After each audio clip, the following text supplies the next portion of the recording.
Hello and welcome to a new video. Today we're going to take a look at a very interesting team for the Open Ultra League. We're going to have a team that's very weak to electric type Pokemon but still worked out so well for me. I think I went 14-6 with this team during the Go Battle Day. We're going to have a team around Primarina. And if we have a team around Primarina, we're also going to have Tapu Fini in here, which have the same typing, and they kind of work really well together. And in general, like, Primarina is such a strong Pokemon. Here I make a mistake by going for the Psychic instead of the Moonblast, by the way.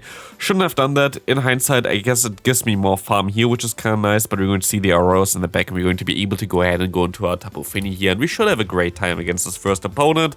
After having already the first electric type against us, electric types are actually not as rare as you might expect. Like, they're really rare in the Open Great League, other than Lantern, I guess.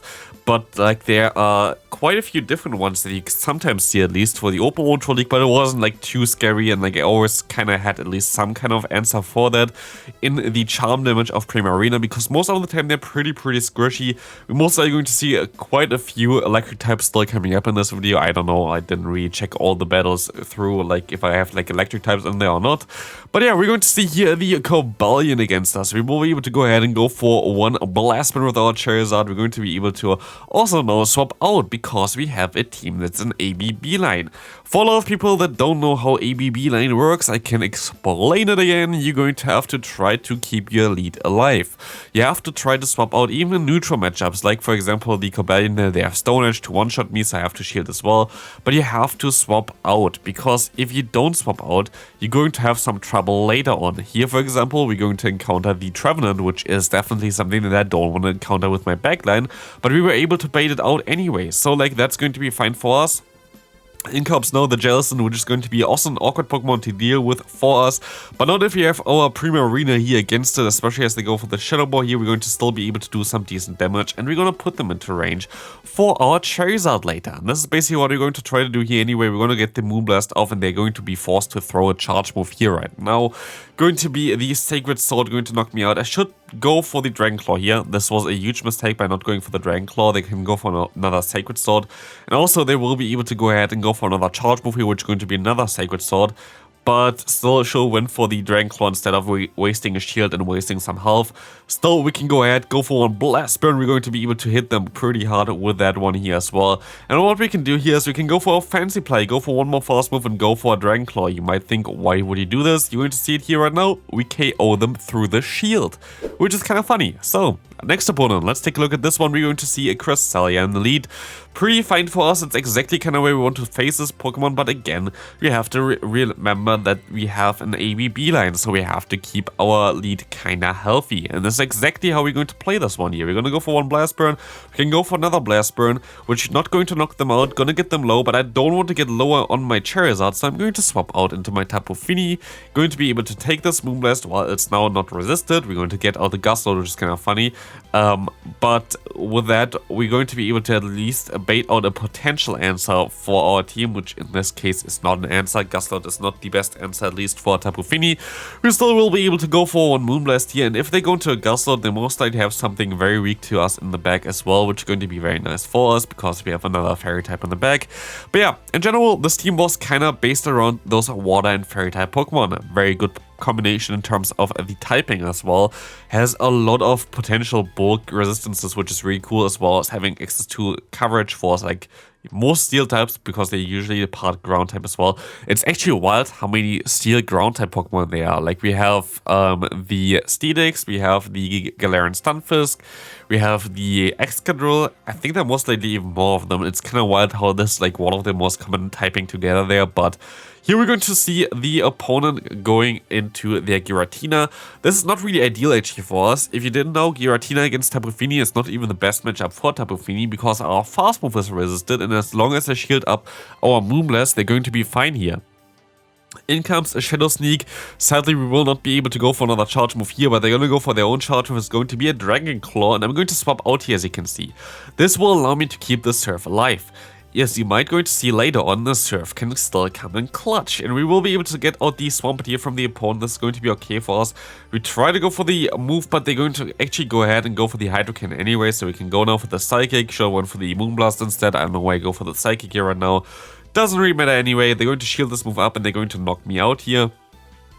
But as it's going to turn out here right now is that they're going to have something in the back that I definitely want to have the surf against. So let's take a look at this one. We're going to have a Regirock.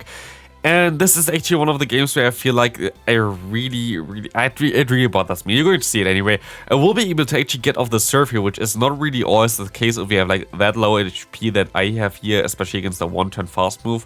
But I was like, it's most likely already in range for Dragonclaw right now, so I can just go for that safely, but turns out I needed to risk it all for the Blast Burn, and my opponent knows it as well. And they're going to be able to just barely knock me out before that, so if I went for a Blast Burn, I would have won this game most likely, but of course the opponent still had a Pokemon in the back, so I was like, I'm gonna go for the safe move instead. Which wasn't safe. We're going to see an Obstagoon in the lead. What I'm going to do here is I'm going to get some extra energy on my Charizard, because Charizard with energy can be deadly later on, as you're going to be able to get out the Cresselia. That's going to be an interesting one, especially as they're running Confusion. Confusion Cresselia is definitely something that is a little bit rare to be seen, but here it's kind of awkward. But again, I kind of have an ABB line. I know that I'm going to be able to get rid of the Obstagoon later on with my Charmer even better. So I'm going to go ahead and catch a charge move here on my Tapu Fini, and we're going to get out the Sylveon here, which is going to be very decent for us. We will be able to go for one charge move here with the Surf. They're going to shield this move up, and I can still just barely reach this Moonblast in time. Going to be able to get the near knockout here, and one more fast move going to be enough to knock them out. And now the Obstagoon has literally nowhere to go. I can just go ahead, shield this move up if I want to. I could also let this move go through because I was clearly not gang shot here, but yeah, this is going to be a very good game. And again, that's how you basically play those lines. You're going to try to keep your lead alive as long as you still haven't swapped out yet. Like, basically your lead cannot die first. Like, this is basically what you kind of have to think about. Your lead doesn't, like, it's not allowed to get very low as well. It's just, you kind of have to keep it alive. Here, this is not how you play it with an Obstagoon, by the way. If you have an Obstagoon in this scenario, build up at least to a gang shot, so you force me to shield. Because if I don't shield, you're going to be able to realign. Like this, of course, you're gonna get the boost here, very cool, but like it didn't really help you, and like it didn't really force me to shield anything. While I will be able to go ahead and go for one Moonblast now against the opponent's Cresselia. Getting the attack drop is also really nice, 10% chance for that one. We will be able to take this Grass Knot, and we're going to see the swap out into the Swampert. I can go for one Blast Burn, forcing either the shield or some damage onto the opponent. We're gonna get the shield, and I can try to catch a charge move here, which did not work out. Still okay for us. We're going to be able to shield out this charge move from the opponent. It's going to be an Earthquake, a very good shield by me. Can tap on my own shoulder here for that shield, but we will be able to go for one more Surf. Gonna get the final shield of the opponent. But I actually don't really care about my Tapu Fini at this point anymore. They're gonna go for the Earthquake. They can go for the Earthquake. Go for it. Have fun with it.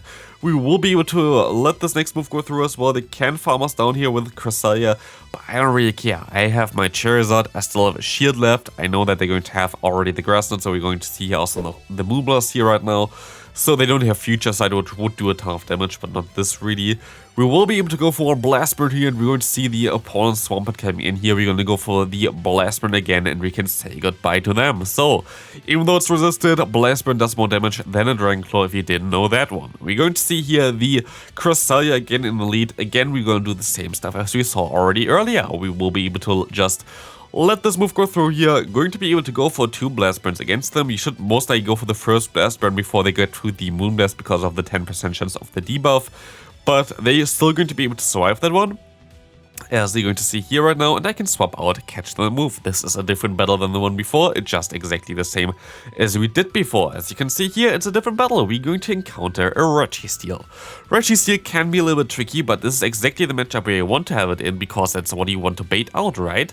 You kind of want to, like, you can expect to have a counter towards your Tapu Fini if you swap it out, but you kind of want to get rid of it for the for your Charm user in the back there with the Primarina. So here my opponent tried to go for the hard farm down. It didn't work out for him whatsoever, and we're actually going to be able to get a shield here as well. Usually they run Zap Cannon instead of Flash Cannon, so usually you wouldn't be able to get a shield here, but we're going to be able to at least now get out the Swampert, catch the charge move from the opponent. And it's going to still be a little bit tricky to win this game here, as you're going to see here right now. We're going to have to farm them all the way down here, But we will be able to still take another move. Nope, it's going to be an Earthquake. So yeah, that's going to be not really ideal. We will be able to win CMP against any Swampert in this world. So we're going to be able to go for the Blast Burn. They're going to shield this move up. A very smart decision by the opponent. And now it's going to be a little bit tricky to still win this game. They're going to swap out into the Registeel. We have to be careful because they were at 1 hand energy before. So we will be able to go for the Dragon Claw to knock them out. Swampert comes in. The first Dragon Claw killed the Registeel. Second Dragon Claw kills the Swampert. And we can farm on the Cresselia. And our, Charizard is going to be able to sweep this game. Very nice. Next opponent, let's take a look at this one. We're going to see here the Ampharos coming in. Again, not ideal for us. Are we going to go down from this Pokemon again here? Let's take a look. They're going to go for the Brutal Swing. Not ideal for us, of course, but we will be able to now take the next charge move because it's going to be resisted. Still does a ton of damage for it being resisted. But we're going to see now the Surf Edge coming in. Not ideal for us as well, really, but I have to let this move go through here. I shouldn't be able to shield this move up. It's going to be Night Slash. Let's see what they're going to do here. I'm going to be able to go for another charge move as well. Going to be my Dragon Claw. They're going to shield this move up, and I'm going to be able to catch a charge move onto my Tapu Fini, which is going to be the Night Slash, which is going to be resisted, which is really nice for me. But now I have to shield up the super effective Leaf Blade here, which is going to be too much for me to handle, as you're going to see the Swampert coming in right now. 2 Surfs should be fine for us. Should have thrown my other Surf earlier already just to be safe, but like this, we should put them into range for 1 Dragon Claw, which we have stored with our Charizard, and this is definitely the range for Dragon Claw. We win CMP, as you know already from prior. They go for the Earthquake, so they don't even have another move stored anyway. I think you cannot have you cannot have an Earthquake and the Hydro Cannon at the same time, and we can farm them all the way down. Good game there. Next opponent, let's take a look at this one. Obstagoon. This is not really the Pokemon that we want to face here, of course, but for our backline, we can still let one move go through. I want to know if they have Obstruct or not. That's basically why I stay in for a little bit, and we can catch the next charge move from the opponent. Now we have nearly 2 Blast Burns stored in our lead. We have only half of our health left, but we're still going to have now the matchup against the Tapu Fini here, and as it seems like they don't really have the best answer for Tapu Fini, which is kind of wild. I will be able to go for 1 Surf. It doesn't knock them out, but gonna get them low enough that I can farm them down. They still get to another charge move. Have fun with that one, man. But this Night Slash is of course resisted, and we're going to see a Swampert coming in. Don't know why you didn't go into this one earlier, but we will be able to go for 1 Surf here. Going to get them low. Gonna put them into range for 1 Blast Burn already, which is nice.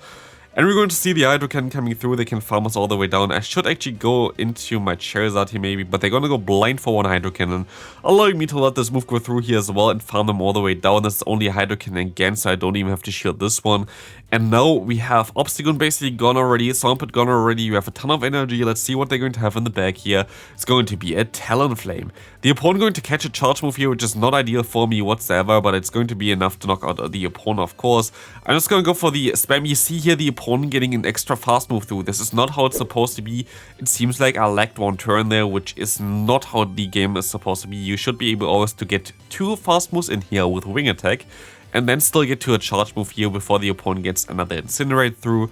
So very great. Here you see how it actually should work in all the other examples where I'll go for 2 fast moves, and that should like basically allow them the opponent not to get an extra fast move through.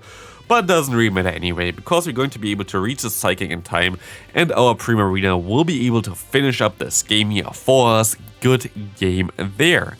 Next game might be the final, no, most likely 2 more games left. We're going to see a Trevenant in the lead. This is going to be, of course, a very good for us. It's exactly where we want to face it. It's a little bit tricky. I don't really like to go for the Blast Burn here because we do super effective damage with our fast move. There's not a lot that we really risk with going for the Dragon Claw here. Yes, it's less energy efficient. Yes, you're going to lose around 20 energy if you do it like I do it here right now. But it's a safe play in my opinion. I don't want to waste energy if the opponent wants to shield. In comes Tapu Fini, in comes Registeel. This is a really bad for us. Not really, like honestly, while we won the lead there, they have 2 good answers for like water and fairy type Pokemon really on their team with the Registeel plus the Trevenant. And then they have their own water and fairy type Pokemon, which is really decent against our team as well. I don't know, like it's going to be a tough one to still win. I was hoping that my opponent expect me to have a Blast Burn here already, which I of course don't have. But like this, I'm going to let this move go through here, and can use a like I couldn't use the shield there anyway. I know that the opponent had a ton of energy anyway, so they were going to throw anyway. And here I have to hope that they're going to go straight for the Moonblast, and they don't, so I'm going to forfeit here. Like, there's not a lot that I can do about this one. It's going to be a loss, but we're going to find out now in the final game how we do against Elite of Emperor. So at least you cannot complain that I don't face like electric types with this team. I faced a ton of them. We see the LilyNiRiain coming in here, but you're going to see me here not caring about this one. Of course, they're going to knock me out here. I could have shielded, could have got a charge move up, but I really want to get the energy here. I feel like the energy is so much more worth it. I have to hope, of course, that they don't run Stone Edge, which they could run, but they usually don't run, so like, why would I really think that they're going to run this one? So I will be able to now have a ton of energy. I expect the opponent to go straight for the charge move. I'm going to go for one fast move first, now I can go for another one, and now it is just the Dragon Claw spam. We will be able to see here another Dragon Claw coming through here. From our side, the opponent is slowly dwindling, of course. Could have went for even one more fast move here, I guess, but they're going to go for the full farm now. Now it's only Tapu Fini left. They're going to go ahead, go for one charge move here right now. It's going to be the Brutal Swing here as well. I will get the opponent a little bit lower here, but they're going to go for another Brutal Swing as they're going to have a Charizard in the back. And now it's showtime for the Tapu Fini. One Surf is not enough though, and they can still go for one Blast Burn. Can we survive this move here from the opponent? It's going to be so close. Yes, we can. We have 1 HP and we can reach the Surf in time to win this game. Hope you enjoyed this video. This team is of course a little bit weak against electric types, but you saw already you can definitely deal with them. So yeah, this team was a lot of fun. Hope you enjoyed this one as well, and I'll see you in the next video. Bye!